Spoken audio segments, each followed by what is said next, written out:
तो ये क्या क्वेश्चन कह रहा है? ये क्वेश्चन क्या है, रिटर्न स्टेटमेंट का ही है, जहाँ पे हमको flow of control after return statement, मतलब ये क्वेश्चन यही है। सिंपल एग्जांपल ये कहना चाह रहा है कि अगर हम एक बार रिटर्न स्टेटमेंट दे दे रहे हैं, क्या उसके बाद तो हमारा कोड का जो फ्लो है कंट्रोल वो चलेगा कि नहीं, वही है। सो यहाँ पे हमने एक फंक्शन बनाया डिस्प्ले के नाम से, उसका नाम ब्लॉक ऑफ कोड्स ये लिखे कुछ, इसको समझते हैं।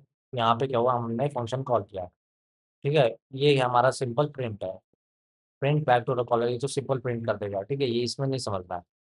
फंक्शन यहाँ पे कॉल हुआ तो फंक्शन के अंदर ब्लॉक ऑफ कोड्स है। अब ब्लॉक ऑफ कोड्स के अंदर पहली लाइन क्या है, प्रिंट इन फंक्शन, तो ये इन फंक्शन को प्रिंट कर देगा। फिर दूसरी लाइन पे क्या, फिर जाएंगे तो ये about to execute return statement, ठीक है। इसने दूसरी लाइन के अंदर जो स्टेटमेंट थी उसने लिख दिया। तीसरी लाइन में रिटर्न है। अब ये जो रिटर्न है ना भाई साहब, रिटर्न जहाँ लिख देते हैं ना, वहाँ पे क्या होता है कि वो कोड को, जो हमारे फंक्शन को टर्मिनेट कर देता है, एग्जीक्यूशन को टर्मिनेट करके जहाँ कॉल हुआ था वहाँ चल जाएगा। तो यहाँ पे रिटर्न लिखते ही अभी आगे प्रोसीड नहीं करेगा हमारा, अब यहाँ पे रुक जाएगा, खत्म काम। तो ये वाली जो लाइन होती है ना हमारी, ये वाली लाइन डिस्प्ले नहीं होगी, तो एज एन आउटपुट हमको पहला ये आउटपुट मिलेगा और ये वाली लाइन आउटपुट मिलेगी, और लास्ट में ये वाली ये नहीं मिलेगी, क्योंकि यहाँ पे प्रिंट स्टेटमेंट है, सॉरी रिटर्न स्टेटमेंट है। आगे बढ़ते हैं। Return the average of two arguments. हमने एक फंक्शन बनाया है सिंपल, डेफ डेफ हमने एक डेफिनेशन डेफ डिफाइन किया कीवर्ड, फिर एवरेज एक फंक्शन का नाम दिया हमने, जिसमें हमने n1 और n2 दो हमने पैरामीटर्स पास करा है, ठीक है। रिटर्न में हमने लिखा है n1 plus n2 divided by 2.0, simple. यहाँ पे n1 n2 हमने यूजर इनपुट ले लिया है, हमने यहाँ पे प्रिंट क्या करा है, एवरेज, ठीक है। सो यहाँ पे एवरेज कैसे प्रिंट होगा, यहाँ पे क्या हुआ, हमने फंक्शन के अंदर क्या है हमारे, n1 और n2 है। अब ये हमने क्या लिए, दोनों के दोनों यूजर इनपुट है हमारे, ठीक है। अब इनकी वैल्यू मान लीजिए 5 और हमने 7 ली है, तो n1 हमारा 5 है, n2 हमारा 7 है। तो ये हमारे दो आर्गुमेंट्स हुए, ठीक है। और ये दो आर्गुमेंट्स की वैल्यू क्या है, 5 और 7 है। तो ये फंक्शन, ये सीधा n1 की वैल्यू यहाँ पे 5 मिल जाएगी फंक्शन को, ठीक है, और n2 की वैल्यू 7 हो जाएगी। तो यहाँ पे फिर नेक्स्ट लाइन में आएगा ब्लॉक ऑफ कोड्स के अंदर, तो यहाँ पे रिटर्न के अंदर क्या लिखा हुआ है, एवरेज करने को, मतलब सम डिवाइडेड बाई 2, तो यहाँ पे ये सम करेगा जो कि 12 डिवाइडेड बाई 2, जो कि आंसर आएगा 6.0, जो कि फ्लोट में है। तो दैट्स द आउटपुट। मतलब फंक्शन कहने का मतलब है कि आप प्रॉपर एक फंक्शन बनाएं, उसके अंदर ब्लॉक ऑफ कोड अच्छे से लिखें, फिर उसके बाद जो है बाहरी का काम है, यूजर इनपुट लें, फिर वही है कि जब फंक्शन कॉल करें तो प्रॉपर आप आर्गूमेंट्स को पास कराएं, ठीक है। उसकी वजह उसकी वजह से आर्गूमेंट अगर प्रॉपर होगा तो वो वैल्यूज को ले पाएगा, ठीक है। पैरामीटर्स में वो वैल्यू असाइन हो पाएंगे हमारी, जो ऊपर फंक्शन डेफिनेशन के अंदर ना हो। ये अगला क्वेश्चन क्या कहता है, टाइम को मिनट्स में चेंज करना है। सो सिंपल, हमने फंक्शन का नाम ही रख दिया, convert time in minutes, hours comma minutes, okay. तो minute is equal to hours into 60 plus minute, return minutes. So अगर मान लीजिए हमारा हार्स है, तो हार्स में जब हम 60 से मल्टीप्लाई करते हैं तो वहाँ पे मिनट आता है, ठीक है। और अगर मिनट कुछ ऑलरेडी पहले से है, तो जो मिनट टोटल मिनट होता है वो ये वाला हार्स इंटू 60 प्लस जो हो रखा है मिनट एक्स्ट्रा वो ऐड हो जाएगा, और सिंपल मैथ्स। अब वहाँ पे रिटर्न क्या करा देगा, यहाँ पे मिनट को रिटर्न करा देगा। तो यहाँ पे हमने हार्स को as a input, user input लिया है, और मिनट को जो है small M as a user input. So हमने स्मॉल एम एक नया वेरिएबल लिया, ठीक है, नया नहीं, वही पुराना वेरिएबल। हम चाहे तो नया ले सकते हैं, मान लेते हैं यहाँ पे हमने एन ले लिया, ठीक है, एम लेंगे दिक्कत हो सकता है, ठीक है, हमने एन ले लिया। एन के अंदर हमने फंक्शन का नाम दिया, मतलब फंक्शन वही कॉल टाइप का, इसमें हमने एच और एम हमने आर्गुमेंट पास करा है। तो ये एच कॉमा एम इधर चल जाएगा, ये हार्स एच को हो जाएगा, ये मिनट्स एम को, मतलब वही प्लेस होल्डर है, वो वैल्यू पास हो रही है। सो मिनट्स एम उसको प्रिंट करते हो, यहाँ फंक्शन कॉल होगा, और हमने हार्स और मिनट्स को यूजर इनपुट ले रखा है। अब जो फंक्शन कॉल करेंगे, फंक्शन के अंदर जो ब्लॉक ऑफ कोड्स होगा उसके अकॉर्डिंग कैलकुलेशन होता है। सो यहाँ पे टोटल मिनट जो है हमारा हार्स इंटू 60 + मिनट है, तो ये कैलकुलेशन यहाँ पे करेगा, फिर हमारा मिनट को ऐसा प्रिंट करा देगा। सो हार्स हमने 6 लिया, मिनट 34 लिया, तो 394 आंसर है। सिंपल है। ये वर्क कैसे करेगा थोड़ा सा इसको समझते हैं। ठीक है, यहाँ पे हार्स की वैल्यू 6 ले ली, मिनट की वैल्यू 34 ले ली, और ये वैल्यू 6 और 34 कहाँ जाएंगे सीधा, हार्स की वैल्यू 6 हो जाएगी, ये सीधा वैल्यूज इधर असाइन हो क्योंकि हमने फंक्शन कॉल किया है। ठीक है, फंक्शन के नाम से, और उसके अंदर ये जो पैरामीटर्स हैं और ये जो आर्गुमेंट है, तो ये आर्गुमेंट अपनी वैल्यूज को सीधा पास करेगा ऊपर पैरामीटर्स को, तो ये हार्स 6 हो जाएंगी और मिनट जो हमारा, ठीक है, वो 34 हो जाएगा। और जो फिर उसके अंदर एक बार पास हो जाता है वैल्यू, तो फंक्शन कॉल होने के बाद वो अपने ब्लॉक ऑफ कोड्स को देखेगा जो क्या उसके अंदर क्या है, उसका अकॉर्डिंग वो एक्शन देगा। तो यहाँ पे हम मिनट कैलकुलेट, सिंपल है। सिंपल इंटरेस्ट कैसे निकाले, सीनियर सिटीजन डिस्काउंट, कुछ ज़्यादा ही नहीं आना। सो हमने फंक्शन बनाया एज इंटरेस्ट। सो हमने PYS, ठीक है, P हमारा प्रिंसिपल है, Y हमारा ईयर, और S हमारा शायद सिंपल इंटरेस्ट होगा। अगर सिंपल इंटरेस्ट, देखिए ब्लॉक ऑफ कोड ये है, उसको हम बाद में समझेंगे, पहले ऐसा ये देखते हैं ये क्या है। प्रिंसिपल हमने एज अ यूजर इनपुट लिया, वाई हमने years as a user input लिया जो कि फ्लोट वैल्यू है दोनों की दोनों। और सीनियर क्या है हमारे, क्या है कि यहाँ हमने सीनियर डिफाइन किया यूजर इनपुट से कि वो क्या हमारे सीनियर सिटीजन है कि नहीं है। फिर हमारा इंटरेस्ट उसी के हिसाब से आएगा, और यहाँ पे हमने क्या किया, यहाँ हमारा हो गया फंक्शन कॉल। अब जैसे ही फंक्शन कॉल होगा, पहले तो हमने ये वैल्यूज यूजर इनपुट दिया, ठीक है, ये 3 लाइन हुई, हमने फंक्शन कॉल किया, ठीक है। तो ये जो प्रिंसिपल है ना यहाँ पे, ये PY और सीनियर, तो जैसे हम फंक्शन कॉल करेंगे तो ये वैल्यूज इन तीनों का असाइन हो जाएंगे हमारे। यूजर इनपुट से P हमारा मान लीजिए यहाँ पे कितना असाइन हो गया, 2 लाख असाइन हो गया, ठीक है। और जो ईयर्स है वो मान लीजिए 3 ईयर्स से असाइन हो गया यहाँ पे। और यहाँ पे हमारे जो सीनियर भी है वो नो है, मतलब उस बंदा सीनियर नहीं है। तो ये वैल्यूज इसको PY सीनियर को मिल गई। अब ये वैल्यूज पास हो जाएंगी हमारी इसमें पैरामीटर्स को। तो यहाँ पे पैरामीटर्स पास, मतलब ये वैल्यूज पैरामीटर्स को पास हो जाएंगी, तो P की वैल्यू 2 लाख हो जाएगी इधर, और Y की वैल्यू 3 हो जाएगी, और SN हो जाएगा। सो अगर सैलरी, यहाँ पर ब्लॉक ऑफ कोड में आएगा, अब यहाँ पे इफ एल्स कंडीशन है, अगर सैलरीज ईयर्स की इक्वल होती हैं, तो जो हमारा SI होगा, मतलब जो सैलरी है, मतलब सॉरी, सैलरी नहीं,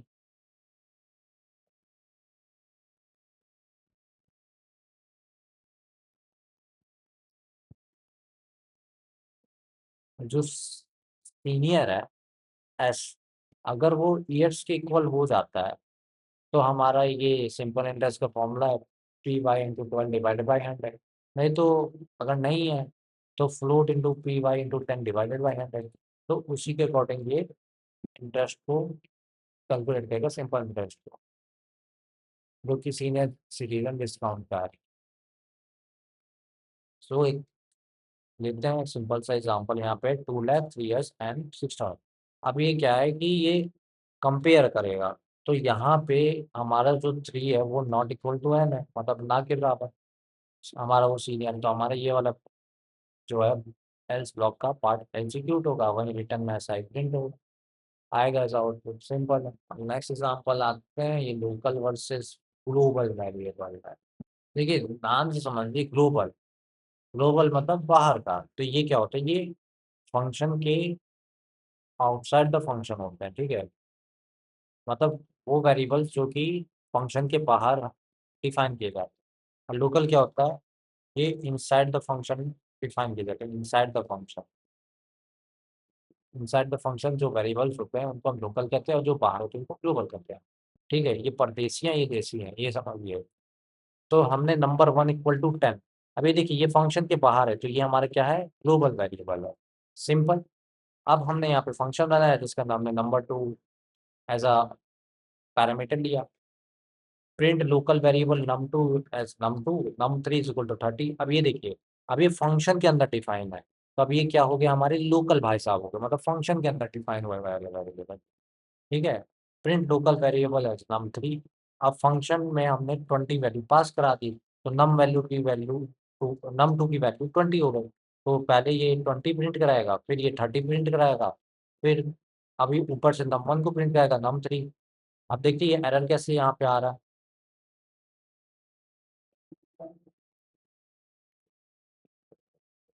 तो उसने पहले ये क्या कहते हैं, पहले num2 प्रिंट कराया, num3 प्रिंट कराया, फिर num1 अगेन को प्रिंट कराया ग्लोबल वेरिएबल। देखिए फंक्शन के अंदर हम जो है हम लोकल वेरिएबल को एक्सेस नहीं कर सकते हैं, मतलब एरर आ जाता है, लोकल वेरिएबल नॉट एक्सेसिबल। जो हम फंक्शन के अंदर वेरिएबल बनाते हैं वो हम उसको एक्सेस नहीं कर सकते हैं, जब हम फंक्शन के बाहर उसको प्रिंट कराते हैं। तो यहाँ पे ये एक एरर जनरेट हुआ है कि num3 जो है वो डिफाइन ही नहीं है। क्यों नहीं डिफाइन है, क्योंकि अगर फंक्शन के अंदर, अगर हम फंक्शन जो बनाए हैं हमारा, अगर हम उसके अंदर num2 num3 पास करा देते हैं, सुनिएगा num2 और num3, तो num2 की तो वैल्यू वो लोकल वेरिएबल की तरह ले लेगा, क्योंकि यहाँ पे हमने लोकली उसको लिया है। तो जो पहले 20 वैल्यू ये पास करेगा num2 के अंदर, तो वो तो num2 यहाँ प्रिंट हो जाएगा। num3 यहाँ लिया, अगर हम यहाँ num3 ऐसे दे देते, अगर हम ये लोकल वेरिएबल num3 को पास कराते, तब वो आउटपुट दिखा है। बट इसमें हमने नहीं दिया है, एज अ आर्गूमेंट पास नहीं, एज अ पैरामीटर पास नहीं दिया, फंक्शन डेफिनेशन दिया था, तो ये प्रिंट नहीं करने वाला, तो जो हमारा एरर जनरेट होगा। Simple. Now using the global statement, अब ग्लोबल स्टेटमेंट को कैसे यूज करते हैं, वेरिएबल ले लिया, उसके अंदर गुड लिखा, फिर डेफिनेशन हमने दिया जिसके अंदर हमने फंक्शन का नाम शो रखा, रोबर var1 is equal to morning, print in function var is, जो इसको समझते हैं, हमने एक वेरिएबल बनाया var नाम से, जिसके अंदर हमने एक स्ट्रिंग वैल्यू गुड को स्टोर कराया, फंक्शन बनाया जिस फंक्शन का नाम है शो। अगले लाइन में ग्लोबल var1 की वैल्यू हमने मॉर्निंग दी, फिर हमने प्रिंट कराया function var is minus comma var, फिर हमने यहाँ पे फंक्शन कॉल किया। अब देखिए ये कैसे काम होता है।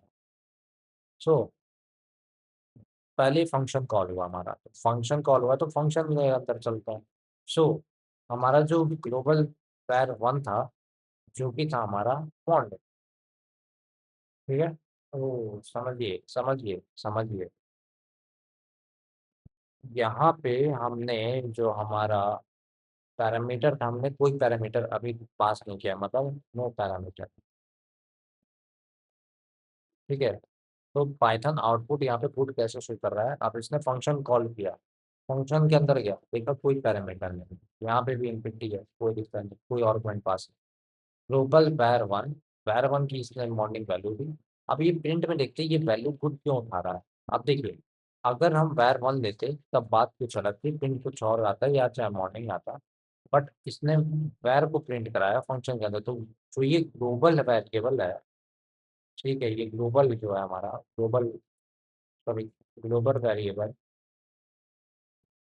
अब जैसे हमने var को कॉल किया तो इसने var की वैल्यू बाहर से उठा के यहाँ पे यूज करने से इसने यहाँ पे एज अ प्रिंट आउटपुट दिया in function var is good.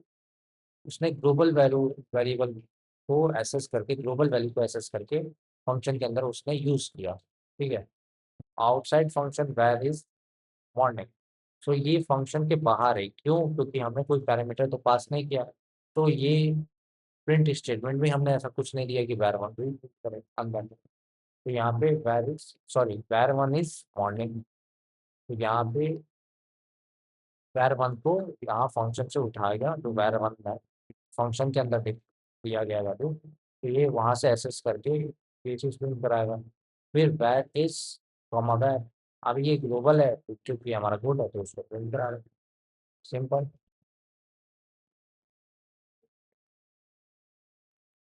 सो यहाँ पे नेम क्लैश कैसे होता है लोकल वेरिएबल के अंदर, जब same name as a global है, ठीक है, इसको समझते हैं। तो var हमने यहाँ पे क्या किया, गुड किया, डेफिनेशन दिया, वेर की वैल्यू हमने मॉर्निंग दी। तो क्या है कि ये हमारा ग्लोबल है, ठीक है। और हमने यहाँ पे डिफाइन किया तो ये लोकल है भाई साहब, फंक्शन के अंदर क्रिएट हुआ है।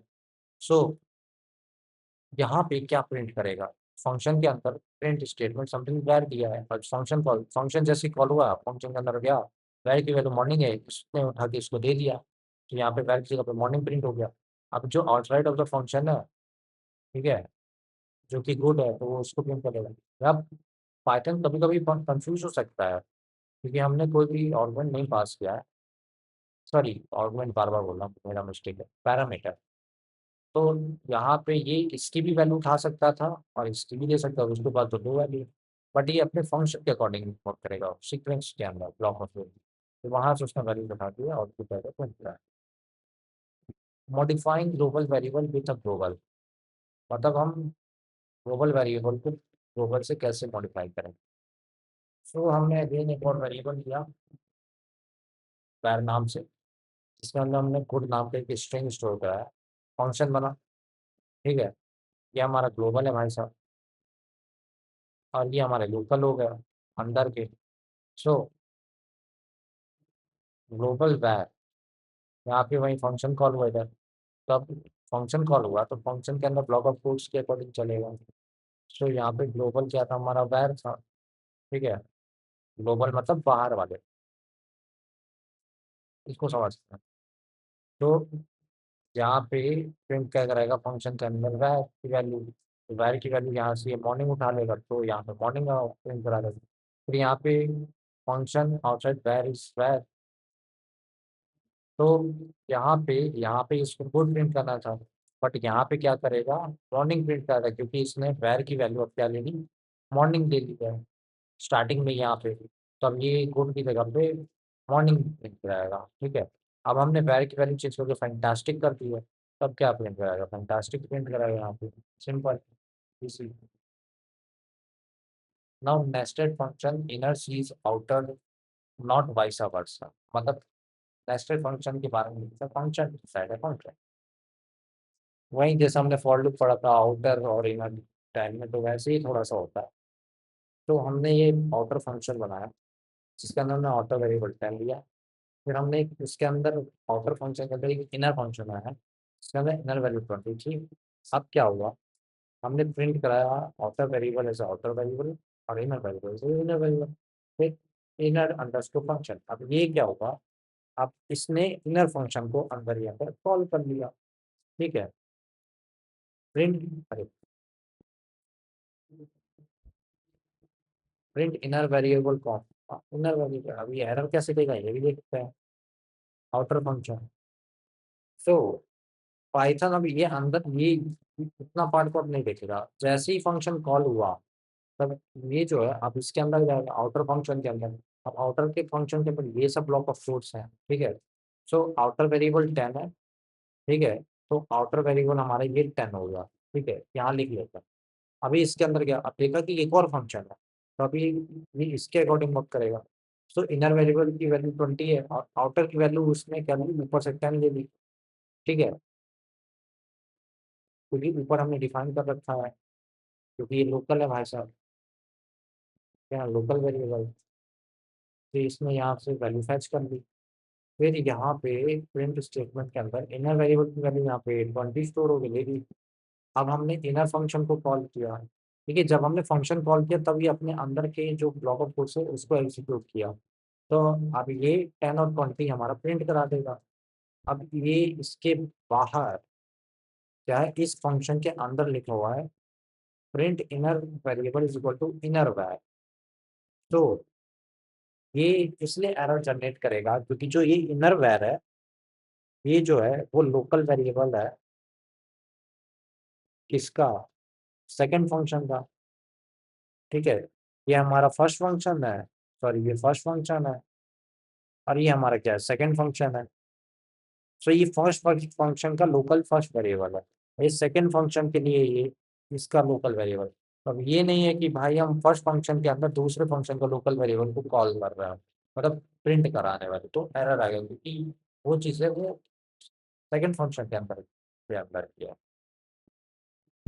तो एज आउटपुट ये 1020 प्रिंट करा देगा और नेम एरर यहाँ पे दिखा देगा कि इनर वैर डिफाइन नहीं है। और डिफाइन करने के लिए हमको यहाँ पे डिफाइन करना पड़ेगा फंक्शन वन के अंदर, तभी ये कुछ आंसर देगा। Now name clash of variables in nested function. हम नेम कैसे क्लैश कर जाते हैं नेस्टेड फंक्शन के अंदर, इसको थोड़ा सा देखते हैं। ये हमारा फर्स्ट फंक्शन है,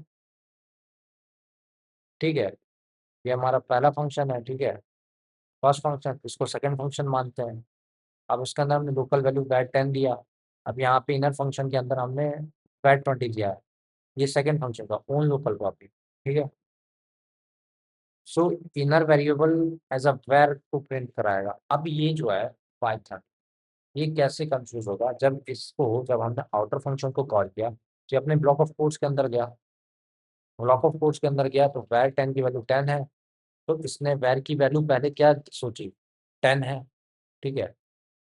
फिर अगले लाइन पे गया तो देखा कि सेकंड फंक्शन है हमारा। अब सेकंड फंक्शन में वैर की वैल्यू 20 हो गई है। अभी इन दोनों में क्या हो गया, कंफ्यूज हो गया हमारा, ठीक है। अब ये सोचेगा कि हम कौन सी वैल्यूज को प्रिंट कराएंगे, कैसे कराएंगे। वो प्रिंट क्या कराएगा, सिर्फ 10 की वैल्यू हट के अब वो 20 को लेने वाला है, ठीक है। तो जब इसने यहाँ पे दूसरे फंक्शन के अंदर हमने वैर को प्रिंट कराया, तो उसने 20 प्रिंट कराई, क्योंकि वहाँ पे 10 की वैल्यू अपडेट होकर 20 हो गई थी। तो पहले 10 थी फंक्शन वन के अकॉर्डिंग, और फंक्शन टू के अकॉर्डिंग उसकी वैल्यू 20 हो गई, तो वहाँ पे वैल्यू चेंज हो गई, ठीक है। सो फिर हमने इनर फंक्शन को कॉल किया, इनर फंक्शन कॉल हुआ तो ये इनर फंक्शन वर्क किया। सो आउटर वेरिएबल जो वैर था, उसकी वैल्यू क्या थी हमारी, 10 थी स्टार्टिंग में। तो पहले इसने 20 प्रिंट करा यहाँ पे। अब यहाँ पे ये 10 प्रिंट करेगा, क्योंकि ये आउटर वेरिएबल के अंदर के वैर को पूछ रहा है, तो ये 20 और 10 आएगा। सो अगला क्वेश्चन क्या कर रहा है, solving a name via the global name space. मतलब नेम को हमको रिजॉल्व करना है ग्लोबल नेम स्पेस से। लेट्स देखते हैं क्या। फंक्शन बनाया, प्रिंट कराया, स्ट्रिंग पास कराया, फंक्शन कॉल कराया, स्ट्रिंग फंक्शन कॉल कराया, ठीक है। जब फंक्शन के अंदर हमने कोई भी यहाँ पे आर्गुमेंट्स नहीं दिए हैं, तो फंक्शन कॉल होगा, तो प्रिंट क्या करेगा, स्ट्रिंग। अभी स्ट्रिंग को फेच कहाँ से करेगा, ये उठाएगा यहाँ से, ठीक है। तो यहाँ पे ये प्रिंट करा देगा। सो लैम्डा फंक्शन क्या होता है, लैम्डा फंक्शन क्या होता है, हमारे सिंपल स्मॉल होते हैं, ठीक है, और अननेम्ड होता है, इजी। मतलब इनका कोई भी नाम नहीं होता, ठीक है। पर बाकी स्टैंडर्ड फंक्शन जो होते थे हमारे, हम उनमें वहाँ पे फंक्शन का नाम देते थे और यूज़ करते थे। बट यहाँ पे हम कोई भी नाम नहीं यूज़ करते हैं इनको डिफाइन करने के लिए। सिंपल काम के लिए हम लोग इसको यूज़ करते हैं, इनका वन टाइम जॉब होता है, ठीक है, कोड में। सो लैम्डा कैसे वर्क करता है, तो लैम्डा क्या, हमारा एक टाइप का कीवर्ड है, ठीक है, जो कि कंप्यूटर को बताता है कि एक कोई एक्शन लेना है, कोई फंक्शन करना है। सो ये कहाँ कहाँ स्ट्रक्चर इनका जो है, आर्गुमेंट्स में, जैसे कि डेटा को पास करते हैं फंक्शन के अंदर, फिर कॉलन यूज, फिर एक्सप्रेशंस होते हैं इसके अंदर। थोड़ा सा इसको समझते हैं सिंपल। सो यहाँ पे sum is equal to lambda x comma Y colon X plus Y. So ये एक टाइप का अननेम फंक्शन होता है।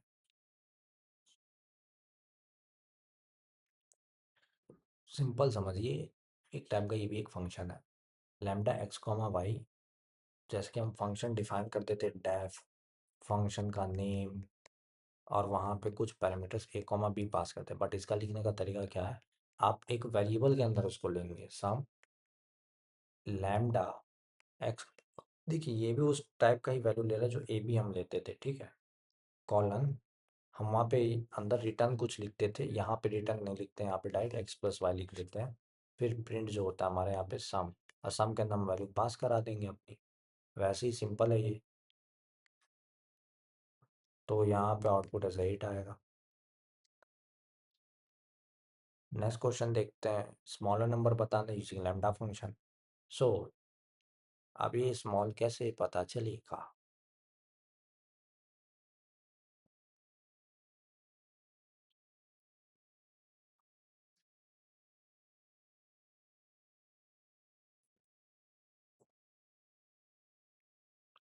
तो यहाँ पे हमने ये फंक्शन बनाया स्मॉल नाम से, अगर a लेस देन b हुआ तो a return else return b, ये तो समझने का है नहीं, फंक्शन कॉल के वक्त देखेंगे इसको। सो यहाँ पे सम में हमने क्या दिया, लैम्डा एक्स कॉमा वाई। देखिए लैम्डा फंक्शन का सिंटेक्स जो होता है, sorry B D A, variable name जो आप एक्स वाई देंगे कॉमा, और यहाँ पे जो आपको टास्क करना है, यहाँ पे टास्क या कोई operation X plus Y, X minus Y, X into Y and something on. और यहाँ पे हमने क्या है, यहाँ सम दिया, lambda to add two numbers और lambda to subtract two numbers, ये हमने दिया, ये इसका सिंटेक्स होता है सिंपल। ठीक है, ये याद रखने वाली चीज़ है। फिर हमने यहाँ पे फंक्शन कॉल किया है प्रिंट के अंदर। फंक्शन कॉल में हमने स्मॉल के अंदर क्या लिया, हमने सम लिया पहले, -3 कॉमा -2, ठीक है, कॉमा डिफरेंस ऑफ -1 कॉमा 2। सो ये वर्क कैसे करेगा, तो जो ए की वैल्यू है वो हमारी क्या हो जाएगी, ये जो सम है वो ए को असाइन हो जाएगा और ये बी को ले लेगा भाई।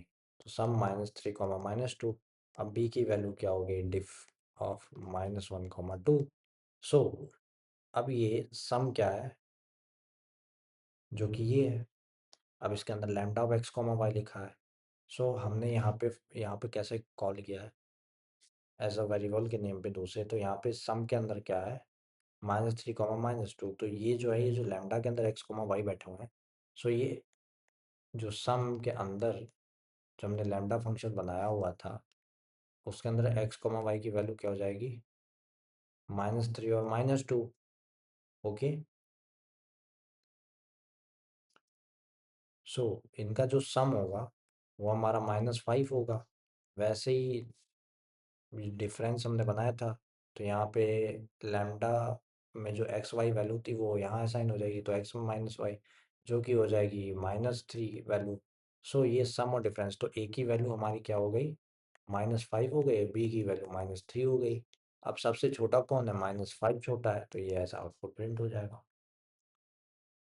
सो हम रेगुलर फंक्शन के अंदर कैसे हम लैम्डा फंक्शन को यूज़ कर सकते हैं, देखते हैं। हमने ए लिया एक वेरिएबल जिसमें वैल्यू 100 असाइन की, पहले ए की वैल्यू प्रिंट कराई, हो गई प्रिंट। बी हमने एक और वेरिएबल है जिसमें हमने फंक्शन कॉल किया है, सिंपल। तो फंक्शन कॉल हुआ, फंक्शन पे गए, तो ए की वैल्यू वाई हो जाएगी, ठीक है। सो ए की वैल्यू 100 थी तो वाई की वैल्यू 100 हो जाएगी। सो रिटर्न में क्या लिखा है, लैम्डा एक्स, ये हमने फंक्शन एक लैम्डा फंक्शन लिया, लैम्डा एक्स नाम से, लैम्डा एक्स जहाँ पे एक्स प्लस वाई है, ठीक है, सॉरी x+1 है, और ये y लिखा हुआ है। सो इसमें क्या करेगा, x की वैल्यू चेंज करके x+1 कर देगा। सो y की जो नई वैल्यू होगी वो 101 हो जाएगी, तो a आफ्टर इंक्रीमेंटिंग 101 ऐसा आउटपुट आ जाएगा, simple. 36 question, passing a lambda function as an argument. अब लैम्डा फंक्शन को हम एज एन आर्गुमेंट कैसे यूज़ करते हैं।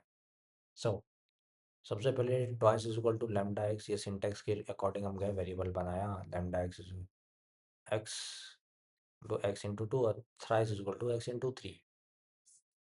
तो फंक्शन में फंक्शन कॉल हुआ ट्वाइस कॉमा 4, तो एफ की वैल्यू अब यहाँ पे क्या हो गई, ट्वाइस हो गई, और एन की वैल्यू 4 हो गई। अब ट्वाइस हमारा क्या था, एक्स इंटू 2, ठीक है, और सॉरी ये एन है, एन की वैल्यू 4 हो गई। तो यहाँ पर ये जो है, ये 4 में ये एन की वैल्यू हो गई, ये ट्वाइस हो गया, तो ट्वाइस के अंदर क्या है, ये जो 4 चीज़ है वो एक्स को असाइन हो जाएगा। सो यहाँ एक्स की वैल्यू 4 हो जाएगी। देखिए कैसे, हम लैम्डा फंक्शन को यहाँ पे लिखा हुआ है आर्गुमेंट की तरह यूज़ कर रहे हैं, आर्गुमेंट्स की तरह मेन फंक्शन के अंदर हमारे। तो जो लैम्डा जो था, ये जो हमारा ये है लैम्डा फंक्शन, इसमें जो वैल्यूज़ आएंगी, ठीक है, उसको आर्गुमेंट की तरह यूज़ कर रहे हैं हम। सो यहाँ पे क्या प्रिंट हो जाएगा, इसका ट्वाइस प्रिंट हो जाएगा, प्रिंट फंक्शन ऑफ एन, जो कि हो जाएगा 4 इंटू 2 दैट इज 8। अब वैसे ही थ्राइस है, सो यहाँ से थ्राइस एफ की वैल्यू थ्राइस हो जाएगी, एन की वैल्यू 3 हो जाएगी, ठीक है। और ये थ्राइस जब कॉल होगा लैम्डा फंक्शन के थ्रू, सो यहाँ पे एन की वैल्यू 3 हो जाएगी। सो 3 इंटू 3 9, तो आउटपुट 9 आ जाएगा। अब नेक्स्ट एग्जांपल क्या है, लैम्डा विथ नो आर्गुमेंट, मतलब कोई भी आर्गुमेंट नहीं है। सो हमने यहाँ पे क्या है, लैम्डा फंक्शन बनाया जहाँ पे सम रेंज होगा फ्रॉम 1 to 11 प्रिंट एक्स, ठीक है। मतलब एक रेंज फंक्शन के अंदर 1 to 11 दिया, वहीं आपको पता 1 से स्टार्ट होगा 10 तक के जितने भी नंबर है, 10 नेचुरल नंबर्स उनका सम। सो लैम्डा क्या करेगा, नॉर्मल बिना आर्गुमेंट के सम कर देगा यहाँ पे। सो ये 55 आउटपुट आ जाएगा।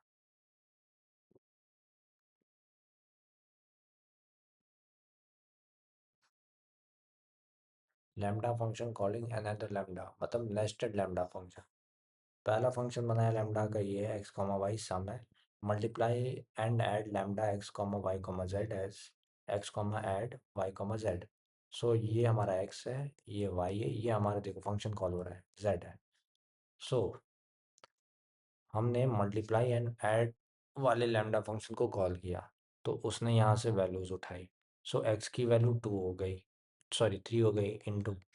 अब यहाँ पे एक और फंक्शन हमने फंक्शन कॉल हुआ, और जो कि हमारा लैम्डा फंक्शन जो कि है वाई कॉमा जेड है, ऐड वाई कॉमा जेड। तो यहाँ पे एक्स की वैल्यू वाई हो गया, वाई की वैल्यू हमारी 4 है। अब वाई की वैल्यू हमारी क्या हो गई, जेड हो गई, और जेड की वैल्यू हमारी 5 है।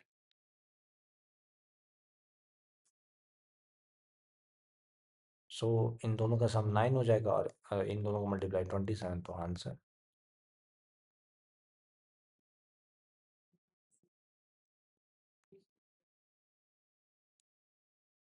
अरे भाई साहब, आप रिकर्जन में आए हैं भाई। इसका 5 10 15 सवाल, कौन सा सवाल था ये, 38। भाई कुछ पन्ने और, 14 पन्ने और निपटाने। सो नेक्स्ट टॉपिक होता है रिकर्जन। रिकर्जन क्या होता है, जब function calls itself to solve a smaller version of the same code. मतलब फंक्शन अपने खुद को ही कॉल कर रहा हो दोबारा, ठीक है, तो हम उसको रिकर्जन कहते हैं, ठीक है। Each call work on smaller piece, मतलब हर एक कॉल छोटे छोटे पीस पे वर्क करेगा, मतलब स्मॉलर पीस पे, ठीक है। जब तक हमारा प्रोग्राम ट्राइवल ना हो, जब तक प्रोग्राम हमारा ट्राइवल ना हो जाए। It replaces the idea of loops for problem that are naturally self similar. मतलब रिकर्जन किसको सॉल्व करता है, हमारे लूप वाले प्रॉब्लम्स को, ठीक है।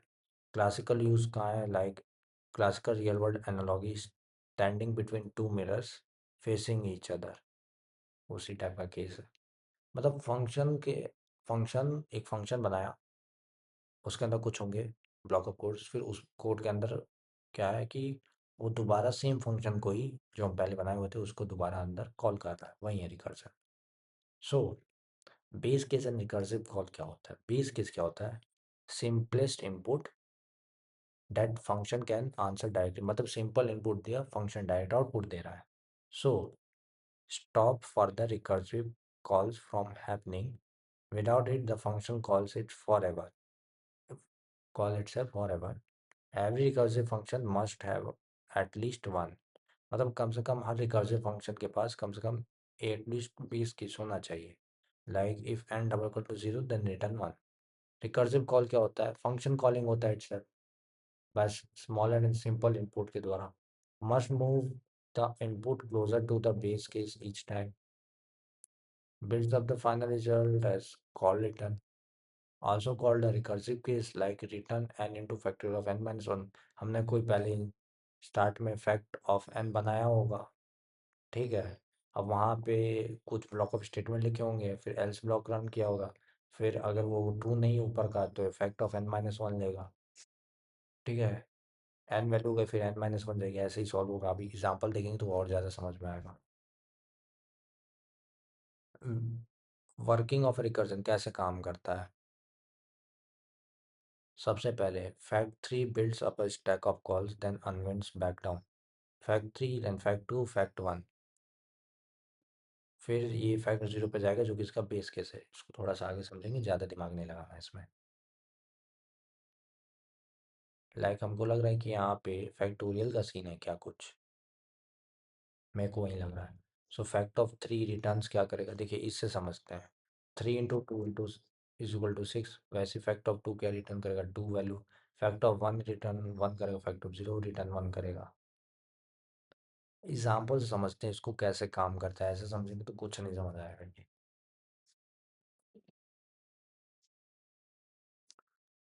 सो फैक्टोरियल यूजिंग रिकर्सन। अरे ना, बढ़िया मौसम है, धूप निकाल। फंक्शन बनाया है फैक्टोरियल एन के नाम से, अगर एन की वैल्यू ज़ीरो है, मतलब जो हमें यूज़र इनपुट एन लेंगे अगर उसकी वैल्यू ज़ीरो है, तो सिंपल है यार, मैथ्स में जीरो फैक्टोरियल की वैल्यू वन होती है तो वो कॉन्सेप्ट लगाएगा, ज़ीरो है तो वन रिटर्न कर दे, else return N into N factorial, sorry N into factorial N minus one. मान लो एन हमारा फोर है, लेट सपोज डेट फोर है, वो नॉट इक्वल टू ज़ीरो है, ठीक है, तो एल्स ब्लॉक पे गया, ठीक है, और एन की वैल्यू फैक्टोरियल एन में, यहाँ पे एन की वैल्यू फोर हो गई, तो रिटर्न एन मतलब four into factorial of n minus one, that is यहाँ पे फैक्ट ऑफ, शॉर्ट में लिख रहा हूँ, n minus one that is three. अब एन की वैल्यू फोर होके थ्री हो गई, नॉन जीरो है, तो ये फिर से इस रिटर्न केस पे आएगा, तो four into fact of three की जगह पे क्या लिखेगा, n into factorial of n minus one, that is four into three into again fact of n minus that is two. अब ये टू फैक्ट टू फिर आगे नॉन जीरो है तो थ्री की वैल्यू टू हो गई, फिर इसके हटा के into two into fact of one लिखेगा समथिंग लाइक, ठीक है, फिर ऐसे जाएगा सो वन जब तक जीरो ना आ जाए, अगर जीरो होगा तो रिटर्न वन कर देगा, तो ऐसे आउटपुट में रिटर्न मतलब आउटपुट ऐसे आएगा, four into three into two into one is equal to 24। Simple है। फेबिनाकी सीरीज,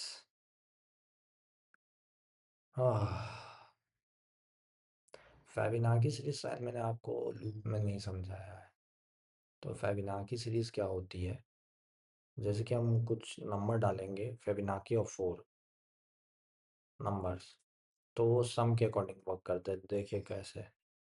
ज़ीरो, पहला नंबर ज़ीरो होगा, दूसरा नंबर वन होगा, और इन दोनों का सम यहाँ पे आएगा वन, इन दोनों का सम आएगा टू, और वन प्लस टू ये three, two plus three five, और फाइव प्लस थ्री ये एट, और eight plus five 13 and so on. मतलब ये फर्स्ट सेकंड प्लेस को सम करके थर्ड नंबर लिखता है, फिर इन दोनों का सम करके ये लिखेगा, फिर इन दोनों का सम करके ये लिखेगा, और इन दोनों का सम करके ये आएगा, इन दोनों का सम करके हमारा क्या आएगा, ये चीज आने वाला है, और इन दोनों का सम करके हमारा ये आने वाला है, ऐसे चलता है परिणाम की सीरीज। नाउ अब आ गए हम मेन क्वेश्चन पे कि फैक्टोरियल रिकर्जन के थ्रू कैसे करें, मैंने पहले एग्जांपल बता रखा था, ठीक है। जब भी रिकर्जन यूज करते हैं तो सबसे पहले एक बेस केस बनाते हैं कि अगर कुछ ना हो तो ये हमारा बेस केस को रन कराए। सो फैक्टोरियल ऑफ एन हमने फंक्शन बनाया, अगर एन की वैल्यू वन है और एन की वैल्यू जीरो, मैथ्स में हम जानते हैं जीरो फैक्टोरियल वन होता है और वन फैक्टोरियल भी वन होता है। तो एन की वैल्यू जहाँ वन और जीरो आएगी तो हमारा रिटर्न क्या कर देगा, वन कर देगा, ये बेस केस है हमारा फैक्टोरियल का। रिटर्न में हमने एन इंटू फैक्टोरियल मैंने ऊपर एक्सप्लेन किया थोड़ा सा, एन हमने एज अ यूजर इनपुट दिया, अब आपने यहाँ पे फंक्शन कॉल कर दिया। अब एन की वैल्यू समथिंग ले ली, मान लीजिए सिक्स ले लेते हैं, सिक्स नहीं मान लेते, इजी में हम वही फोर वाले ले लेते हैं, एन की वैल्यू फोर ले ली, फंक्शन कॉल हुआ है तो फंक्शन कॉल हुआ है तो एन की वैल्यू फोर हो जाएगी। अब ये फोर की वैल्यू ना तो ये वन के इक्वल है और ना ही ये जो है जीरो के इक्वल है, तो ये केस बेस केस को ना लेके ये रिकर्सिव केस पे जाएगा। रिटर्न में गया, तो रिटर्न में क्या लिखा, n into factorial of n minus one that is four into fact of n minus one that is three. अब एन की वैल्यू अब फोर थी पहले, अब फिर से ये फंक्शन कॉल कर रहा है, देखिए fact of again function call, तो फोर की वैल्यू चेंज करके थ्री हो जाएगी। अब यहाँ पे फिर से बेस केस सही मतलब ट्रू नहीं है कंडीशन, एल्स ब्लॉक पे जाएगा, तो ये हटा के सीधा इंटू थ्री करेगा, सॉरी फिर फोर इंटू थ्री करेगा, फिर fact minus one that is fact of two, फिर फैक्ट ऑफ टू, फिर से वही बेस केस टू नहीं हो रहा है इसके साथ, तो फोर अगले में क्या करेगा, four into three into to करेगा, फिर into fact of one, fact of one मतलब एन की वैल्यू वन आती है, रिटर्न वन कर दो तो इसकी वैल्यू करके वन कर देगा, four into three into two into one that is 24, ऐसा आउटपुट आएगा simple. Now calculate the GCD using equivalence algorithm. GCD मैंने बुक में पढ़ा रखा था कि ग्रेटेस्ट कॉमन डिवाइजर होता है, जो कि हमारा हाईएस्ट कॉमन फैक्टर की तरह ही होता है। ठीक है। जीसीडी हमने फंक्शन बनाया, एक्स कॉमा वाई, रिमाइंडर क्या हो गया, एक्स मॉडलो वाई, क्योंकि वहाँ हमारा रिमाइंडर ही खेलता था जो चलता है। अगर रिमाइंडर हमारा 0 आ रहा है तो वाई को रिटर्न करा दो, else GCD of y comma remainder. अब ये रिकर्जन कैसे फॉलो करता है इसको समझते हैं इस केस में। एन और m as a user input और एन और एम लिया, तो एन मान लो 50 लिया, एम हमने 5 लिया। ठीक है। अब सिंपल हम अगर डिवीजन करें 50 डिवाइड बाई 5, तो 5 10 50 खत्म।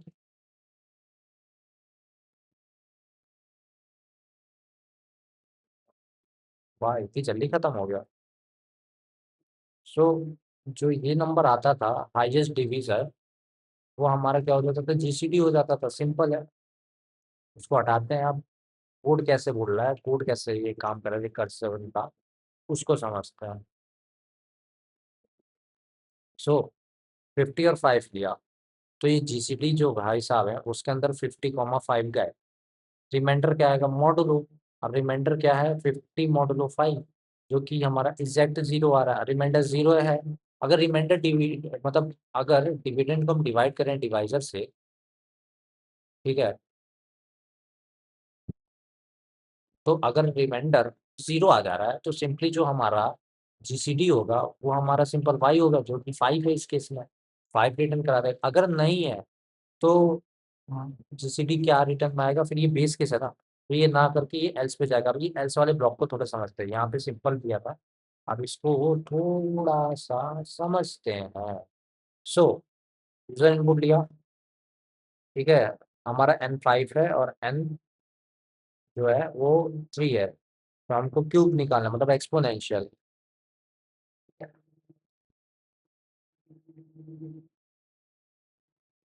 आ गई। सो इसको थोड़ा सा समझते हैं अपन। सो हमारा y जो है, हमारा x हमारा 20 सॉरी 5 हो जाएगा, और y हमारा 3 हो जाएगा। सिंपल। तो y जो है हमारा, ये y ये क्या है, नॉट इक्वल टू 0 है। फिर रिटर्न का तो केस आएगा नहीं।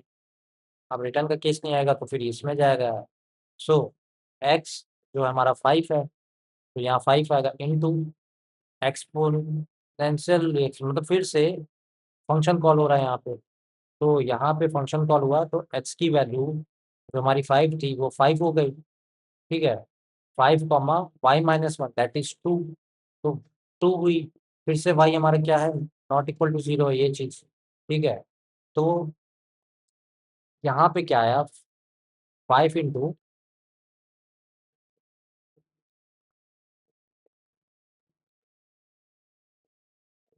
5 आया। नहीं देखिए, इसको थोड़ा सा ऐसे समझते हैं, इसको हटाते हैं, बहुत कचरा हो गया यहाँ पे। इसको ऐसे खोल के समझते हैं, खोल के समझने में मजा आता है।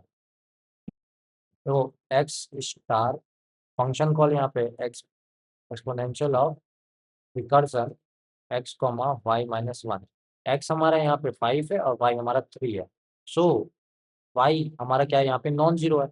नॉन जीरो है तो ये बेस केस भूल जाओ, इसमें आया ये, मतलब इस वाली कंडीशन में। तो 5 into EXP of recursion x हमारा 5 है, y-1 दैट इज 2। सो ये जो वैल्यू ब्लॉक ऑफ कोड होगा, फिर से यहाँ पे 2 को चेक करेगा, ये अकेन नॉन जीरो है। ठीक है। नॉन जीरो है तो इस पे आएगा, तो इस पे आएगा तो 5 इंटू फिर से EXP ऑफ रिकर्जन मतलब exponential recursion 5 comma n-1 that is 1। ठीक है। 1 क्या अकेन नॉन जीरो है। ठीक है। तो अब इसका क्या पार्ट लिखेगा, देखो, 5 इंटू इसका 5 कॉमा 0, सॉरी 5 आया। देखिए, एक ये 5 एक ये 5, ये दो 5 हो गया, 5 आएगा। फिर से नॉन जीरो है, फिर यहाँ पे आएगा, नहीं, यहाँ पे तीसरा 5 नहीं आएगा, दो ही 5 होंगे अभी। यहाँ पे आएगा into EXP of 5 comma 0, sorry 5 com कहाँ पे हम गड़बड़ फिर कर दी।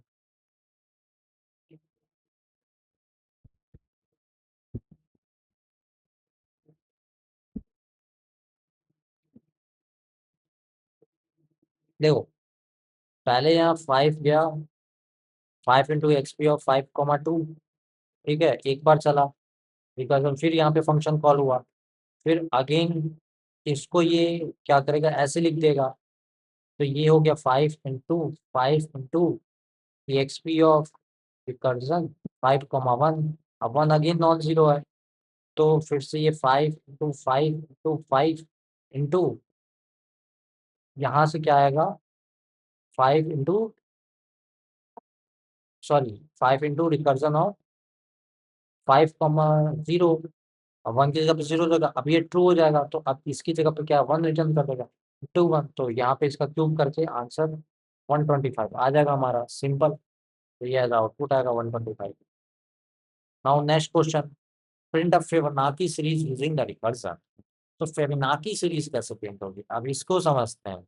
सो फंक्शन बनाया, अगर n लेस देन 2 है रिटर्न 1, अगर n की वैल्यू 2 से छोटी है तो 1 रिटर्न कर दे। एक बेस केस होता है, ये आपको पता होना चाहिए, ठीक है। इसके अंदर क्या लिखा, Fibonacci n-1 plus Fibonacci n-2, n as a user input for i in range. अब हमको प्रिंट कराना है ना सीक्वेंस वाइज, तो हमने फॉर लूप लगा दिया है यहाँ पे, print Fibonacci I is equal to Fibonacci of comma I. अब मान लेते हैं जो n है हमारा, सपोज दैट 5 है, तो जो फॉर लूप होगा, उस जो फॉर लूप में आई की जो रेंज होगी वो 5 तक होगी, दैट इज 0 1 2 3 4। सो आई की वैल्यू 0 1 2 3 4, ठीक है। रेंज जो हो गई हमारी यहाँ पे वो 5 है आई की, तो 0 से स्टार्ट होगा 4 तक जाएगा, तो आप आई की वैल्यू 0 लेते हैं, तो 0 लेंगे तो फिबोनाची ऑफ, इसको फिब ऑफ 0 लिखता हूँ मैं इसको शॉर्ट में, तो 0। अब यहाँ फंक्शन कॉल हो गया, अब क्या है, एन की वैल्यू यहाँ पे 0 हो गई, ठीक है, एन की वैल्यू 0।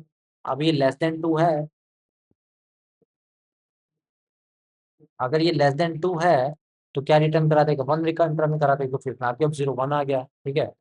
अब देखते हैं, अब एन की वैल्यू चेंज हुई, अब सॉरी आई की वैल्यू चेंज हुई, तो आई की वैल्यू 1 हुई, 1 हुई तो फिबोनाची के अंदर गई, फिबोनाची ऑफ 1, फिर एन की वैल्यू क्या हो गई, 1 हो गई। अब इसने बेस कंडीशन चेक की, लेस देन 2 है, ट्रू है, फिर इसने 1 प्रिंट करा दिया यहाँ पे।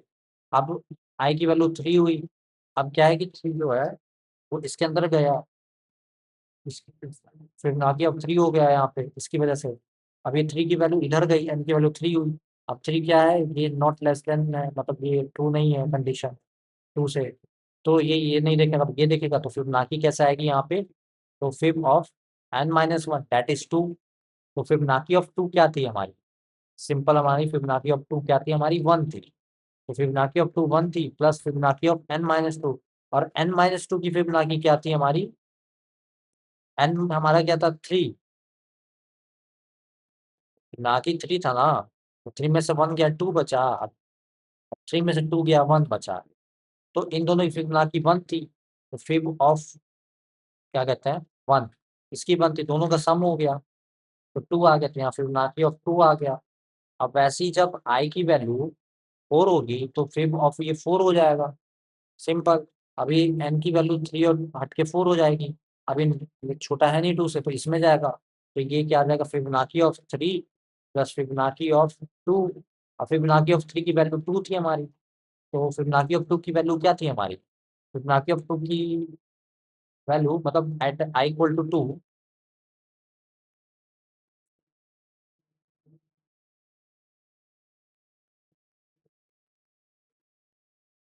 एक सेकेंड,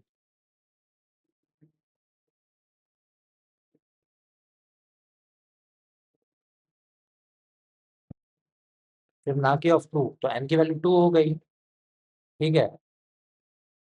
अब ये 2 लेस देन 2 होता नहीं है, तो 2 माइनस 1 1, और 2 माइनस 2 0, फिबोनाची ऑफ 1 क्या होता है हमारा, 1 होता है। ये यार यहाँ तो आंसर 4 आ जाएगा यार, ये तो कुछ गड़बड़ हो गया, रुको इसको समझते हैं, इसको समझने की कोशिश करते हैं, क्लियर एंड कट।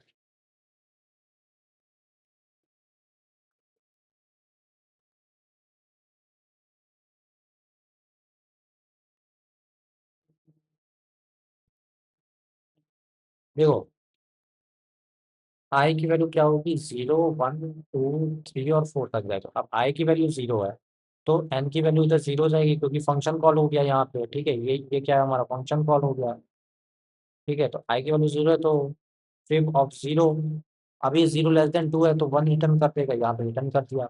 अब यहाँ पे आई की वैल्यू 1 हो गई तो एन की वैल्यू 1 हो जाएगी क्योंकि फंक्शन कॉल, तो यहाँ पे फिब ऑफ 1 हो जाएगा। तो 1 <2 है तो यहाँ पे फिर ना की क्या हो जाएगी, 1 रिटर्न कर देगा। ये देखो रिटर्न करा दिया। अब आई की वैल्यू 3 हो जाएगी, ठीक है।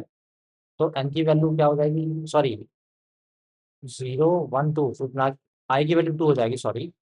तो एन की वैल्यू 2 हो जाएगी। अब एन की वैल्यू 2 होगी तो ये एन <2 है नहीं क्योंकि इक्वल है दोनों, तो रिटर्न ना आके इस पे आएगा। तो यहाँ पे Fibonacci of n-1 that is 2 - 1 that is 1 plus Fibonacci of 0, तो फिबोनाची ऑफ 1 1 था, फिबोनाची ऑफ 0 1 था, तो दोनों का सम क्या हो गया,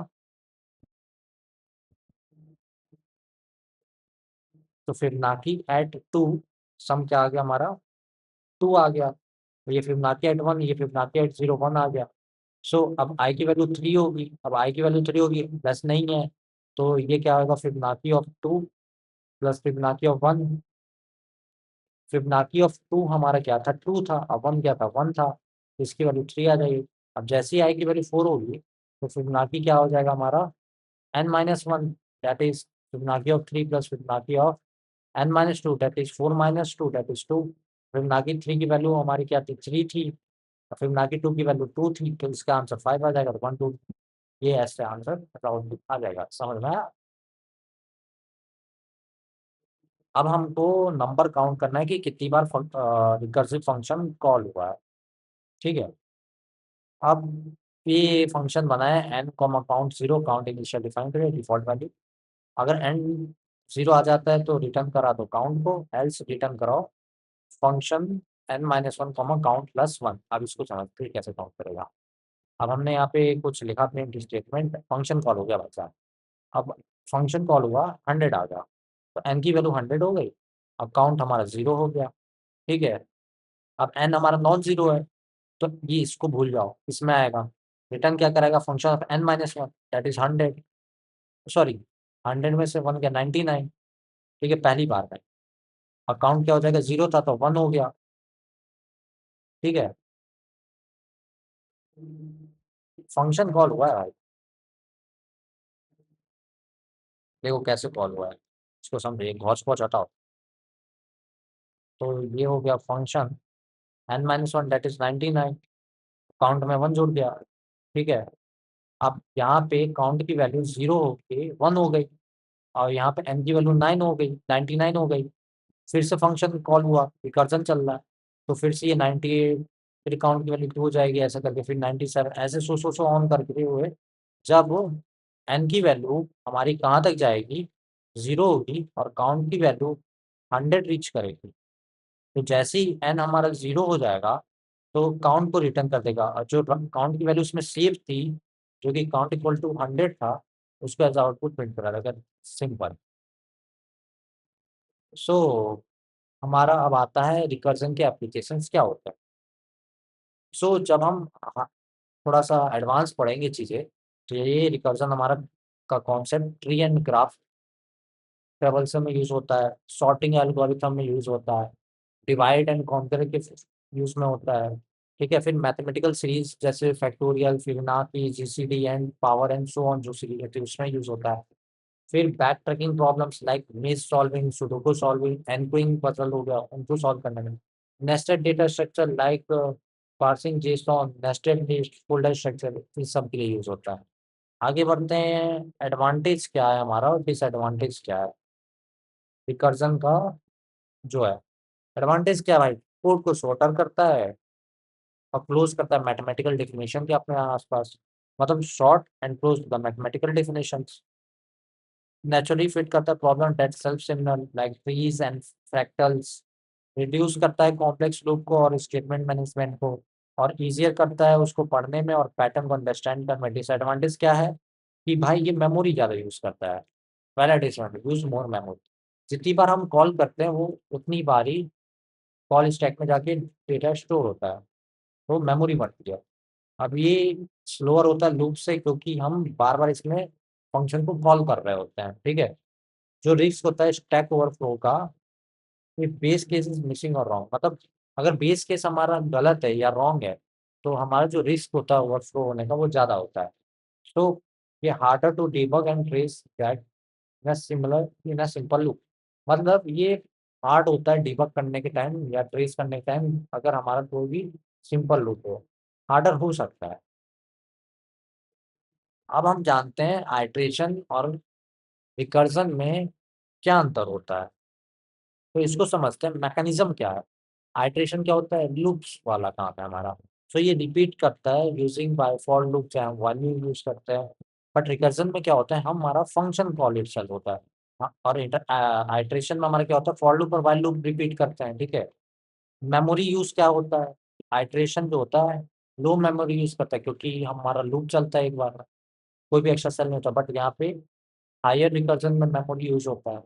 स्पीड क्या होती है आइटरेशन की, बहुत फास्ट होती है। अब देखो, अब रिकर्जन की मेमोरी जिसकी देखो स्लो होती है, देखो सर, जिसकी मेमोरी हाई होती है उसकी स्पीड स्लो हो जाती है, ठीक है। सो इसकी स्पीड जो होती है ना रिकर्जन की, वो स्लो हो जाती है, क्योंकि बहुत बार हम कॉल करते हैं फंक्शन को। कोड स्टाइल क्या होता है, आइटरेशन में क्या होता है, हमारा यहाँ पे स्टेबल वेरिएबल होता है, मतलब ठीक है।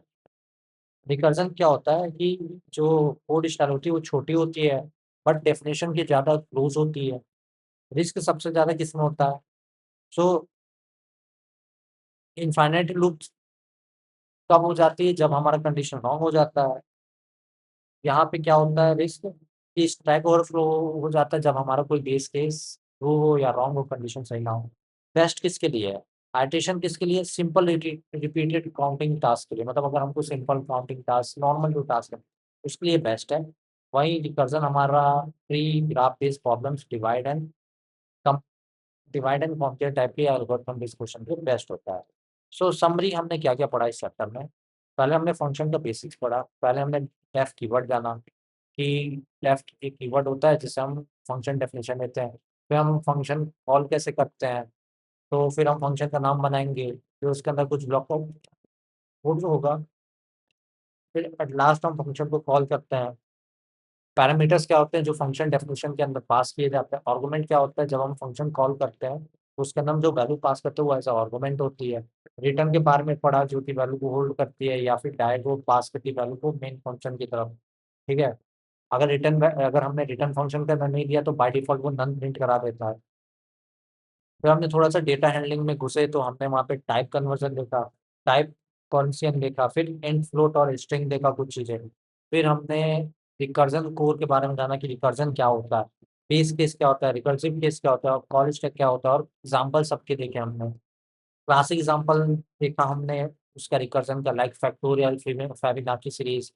फिर हमने बिग पिक्चर मतलब डिवाइड एंड कॉन्कर देखा, फिर आइट्रेशन में वर्सेस रिकर्जन में डिफरेंस देखा कि क्या होता है। सो थैंक यू, आज का लेक्चर यहाँ खत्म होता है। Take care and sayonara.